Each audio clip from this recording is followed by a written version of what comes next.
Assalamualaikum warahmatullahi wabarakatuh. Bismillahirrahmanirrahim. Ashhadu an la ilaha illallah wa ashhadu anna Muhammadur Rasulullah.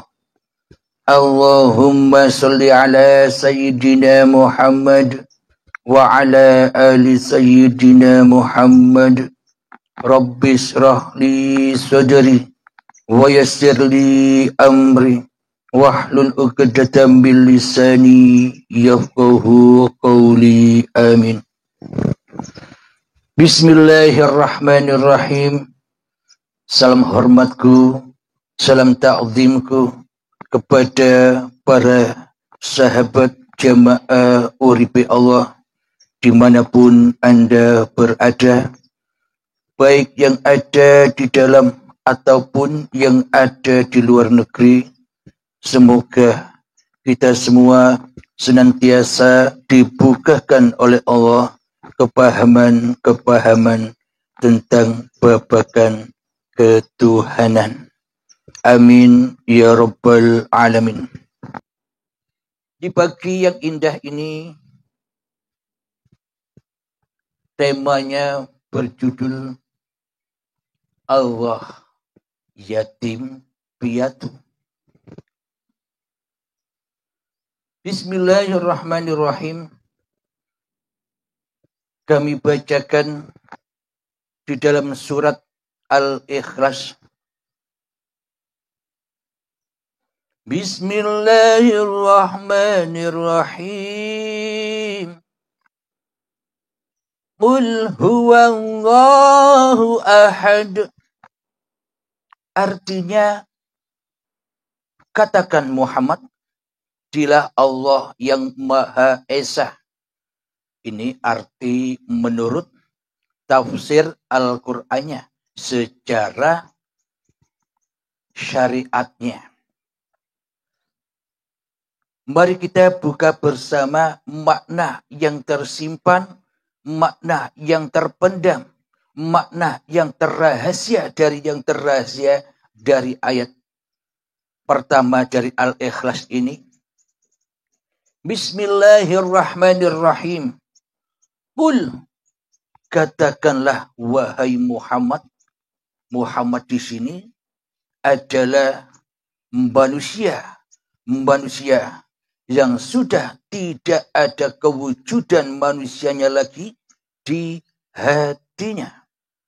Jadi hakikat Muhammad itu adalah simbol contoh seluruh manusia. Manusia yang mana? Manusia yang sudah makrifat kepada diri manusianya. Manusianya yang sudah makrifat bahwa diri manusianya itu Adam. Manusianya yang sudah makrifat kepada diri manusianya bahwa diri manusianya itu tak ada. Manusia yang merasa, yang sudah sampai kepada makrifat diri manusianya yang tak wujud. Makrifat manusia yang sampai kepada kemakrifatan manusianya yang tak hidup dan yang tak berkuasa. Itulah Muhammad Rasulullah. Qul, katakanlah wahai Muhammad, huwa, dialah hidup. Maknanya dialah uripe Allah. Siapa dia hidup itu? Allahu, yang bernama Allah, yang bernama Allah, yang bernama Bapa, yang bernama Romo, yang bernama Gusti, yang bernama Sang Widi. Itulah hidup. Bila tanpa hidup, apakah ada semua nama-nama itu? Bila tanpa uripe Allah, apakah kita bisa menyebut nama Allah? Apakah kita bisa menyebut nama Allah? Apakah bisa kita menyebut nama Bapa? Apakah kita bisa menyebut nama Romo? Apakah kita bisa menyebut nama Gusti? Apakah kita bisa menyebut nama Sang Hyang Widi bila tanpa uripe Allah? Kul, katakan wahai Muhammad kepada seluruh manusia. Huwa, dialah, hidup itulah. Allahu, yang punya nama Allah itu Ahad, esakanlah. Jangan kau cecer-cecer menjadi biliunan nama. Jadi maknanya bila manusia sudah tahu, sudah menyadari, sudah menyatakan di dalam hatinya bahwa hidup inilah Tuhannya seluruh manusia, maka itulah yang dimaksud Muhammad Rasulullah. Manusia sudah bertemu Allah dan Muhammad Rasulullah di dalam hatinya. Itulah yang dikatakan syahadat itu. Alhamdulillahirabbil alamin. Mari kita lanjutkan ayatnya.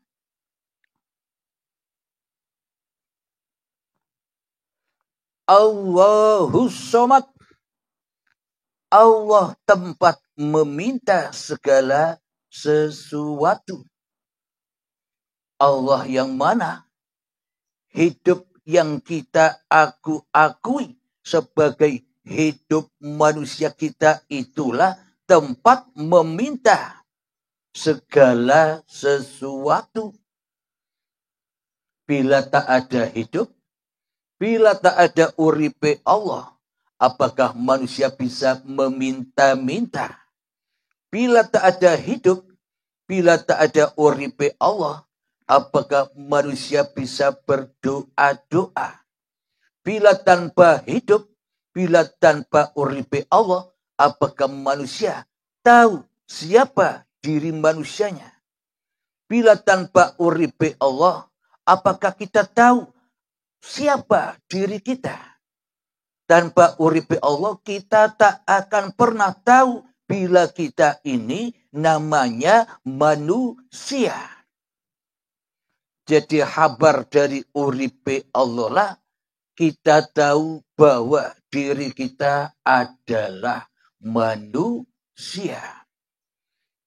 Jadi hanya Allah lah tempat memintanya segala sesuatu. Maknanya di sini Allah lah yang meliputi segala sesuatu. Allah lah yang memelihara segala sesuatu. Allah lah penjaga segala sesuatu. Allah lah yang mencukupi segala sesuatu. Allah bersendirian tanpa ayah dan ibu. Allah bersendirian tanpa bantuan siapapun. Inilah makna dari yatim piatu. Nanti kita kaji tentang yatim piatunya Kanjeng Nabi Muhammad sallallahu alaihi wasallam. Apa rahasianya Nabi Muhammad itu yatim piatu? Kita lanjutkan ayatnya. Lam yalid wa lam yulad. Allah tidak beranak dan tidak pula diperanakan. Tapi Allah menciptakan anak. Tapi Allah menciptakan dan meliputi orang tua anak itu sendiri. Karena Allah lah pencipta segala sesuatu yang ada di dunia ini. Kelanjutan ayatnya, walam yakul lahu kufuwan ahad, dan tidak ada sesuatu yang setara dengan dia. Dan tiada sesuatu yang setara dengan dia. Maksudnya bagaimana? Dan segala sesuatu tak ada yang setara dengan dia, maknanya tanpa dia, tanpa Allah, tanpa uripe Allah, maka segala sesuatu takkan pernah terwujud. wujud. Jadi wujudnya segala sesuatu itu gumantung atau bersandar dengan wujudullah. Wujudnya segala sesuatu itu bersandar kepada la ilaha illallah. Tanpa uripe Allah, segala sesuatu itu takkan pernah terwujud. Inilah yang dimaksud Allah tidak setara dengan segala sesuatu. Karena hanya Allah lah pengada. Karena hanya Allah lah yang mewujudkan. Dengan wujudullah, dengan zatullah itulah semuanya terwujud. Inilah yang dimaksud Allah tidak setara dengan segala sesuatu. Inilah bukti Allah tidak butuh kepada yang lainnya. Allah bersendirian. Allah yatim piatu. Maknanya Tuhan semesta alam yang esa. Makna dari yatim piatu itu adalah esanya zatullah kepada segala sesuatu yang diciptakannya. Alhamdulillahirabbil alamin. Dengan peringatan di dalam bulan Maulid Nabi ini, di sini kami akan mengungkap rahasia apa yang sebenarnya yatim piatunya Kanjeng Nabi Muhammad, baik secara syariatnya maupun secara hakikatnya. Yatim piatu secara syariatnya yakni seorang anak yang sudah tidak punya ayah dan ibu.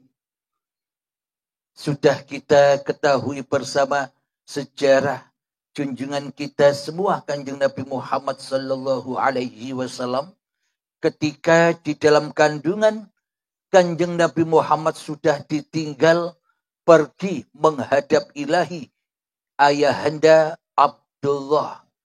Ketika Kanjeng Nabi Muhammad di dalam kandungan sudah ditinggal ayahandanya.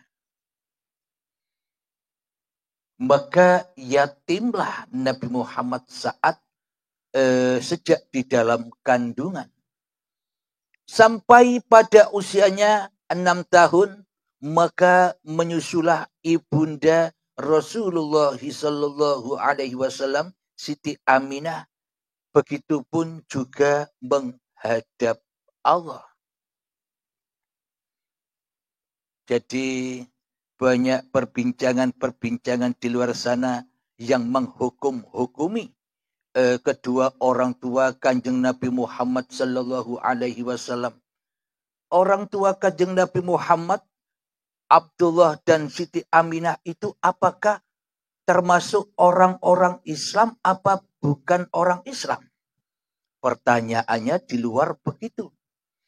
Karena Islam itu ketika Nabi Muhammad diutus usia 40 tahun, itulah Islam sudah dimulai. Maknanya adanya Islam sejak Nabi Muhammad diangkat sebagai Rasulullah. Apakah nasib kedua orang tua Kanjeng Nabi Muhammad, bahkan nasib pamannya Nabi Muhammad Abu Thalib juga tidak selamat karena belum Islam? Ini jawaban yang hak. Jawaban yang hak. Maknanya, bila bagi manusia masih kewujudan diri manusianya di hatinya, semuanya manusia itu di dalam kekufuran.